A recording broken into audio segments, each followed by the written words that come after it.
look at what the Republicans are saying as they go from place to place in Iowa, and they want to turn the clock back on nearly everything we've achieved. And they're absolutely unembarrassed to tell you that. What they are proposing would cause great harm, great damage to our economy and to our society.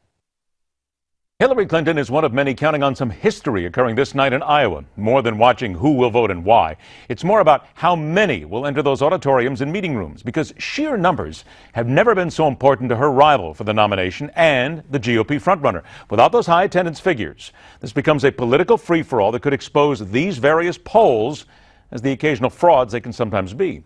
So now our guest is Assistant Professor of Political Science at Iowa State University.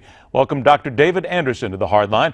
Dr. Andersen, thank you so much for joining us, and I'm really hoping that you can help make some sense of all this, because we are told by some people in some polls it's going to be a landslide for Bernie Sanders and Donald Trump. But don't they always seem to forget that little thing about if so many people show up at the polls? So why would people not show? I guess that's really where we got to dig into here. And why would they think that it's going to be that automatic in the first place? Well, that's tough to say. Turnout tonight is everything. And we're not sure who's going to turn out. The only way to find out is to open up the caucuses and see who shows up. There's a lot of reasons why people don't show up. The caucuses are not easy. You have to show up at a specific time, 7 p.m. You have to be willing to stay for up to 2 hours. And you also usually have to be able to defend your vote. It's not just that you cast a ballot. You have to talk to the people in the room and defend why you are going to support the candidate of your choice. Then what does political science and tell us about the fact that most people probably don't make up their minds until sometimes they get right there? Maybe in the last 48 hours they've made up a mind, but then they get there, and then there's haggling going back and forth. I mean, this is you know, it's funny I use the word political science, but is it possible that there's anything but science to this whole procedure? Well, we do our best. It's a rough science at times because there's a lot of uncertainty. You never know what people are going to base their vote choice on. A lot of it happens at the last minute, and anything can change someone's mind. Let's talk about the young voters here, because it's obvious. Bernie Sanders expects the younger voters to show up. But what is it that teaches us? And when I read a lot of the different studies, it tells me that young voters, to rely on them coming to something like a caucus is a fool's errand in the first place. Absolutely. Young voters tend to not vote, period, and they don't caucus, generally. But in 2008, we found out that young people can be tempted out to caucus. Barack Obama turned them out in droves. He won. If Bernie Sanders can do that tonight, he's rewriting the playbook. There's a lot tonight that may rewrite what we think about the Iowa caucuses. Youth turnout is one of it. Is it possible that the young voter in America is actually becoming more politically aware, more politically savvy? And perhaps it is right to count on them because they seem to be more involved this time around. Or am I just reading the media tea leaves here?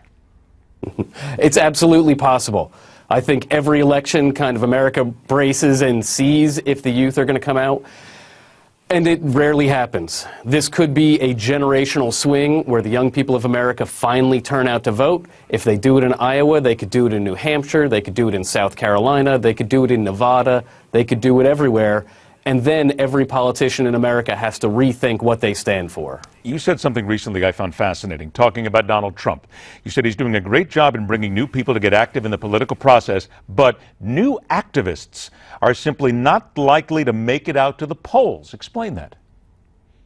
Well, one of the best predictors we have for who's actually going to go out and vote is if they've done it before. And there's a lot of reasons to understand this. Anytime you've done anything once, you can do it again without thinking about it too much. If you voted before, clearly you're not intimidated by the process, you understand how to do it, you're likely to do it. Donald Trump has turned to a group of people in America who traditionally have not been politically active. They tend to be very frustrated with politics, they tend to not like politicians, they don't like the political debate, and Trump has convinced them to come out and support him. If he can convince them to come out and vote, he has changed everything we know about who's likely to vote. We could see big landslides in coming states. In 30 seconds I have left here, fair to say that Donald Trump has changed the American political campaign structure simply because now More than anything else, social media is a wonderful platform for insults, and insults work. Insults do work, but I would say until he turns out a voter, you can't trust anything. Right now, he's redefined campaigning. He's got to win an election. Is that what you like to say to people when we talk about this? Say, everybody slow down a little bit. Nobody's cast a vote or a ballot yet. So polls, just take them for air value at this moment. They're nice, but they don't mean a thing. Yeah, you're totally right there. Donald Trump has done wonderful things over the past few months. Let's see what he does tonight. And here we go. We're going to find out exactly what he does, and I'm sure that you and your colleagues will be studying it, and we're going to talk to you again. I guarantee that. Dr. David Andersen, I want to thank you so much for joining us. It's been a pleasure.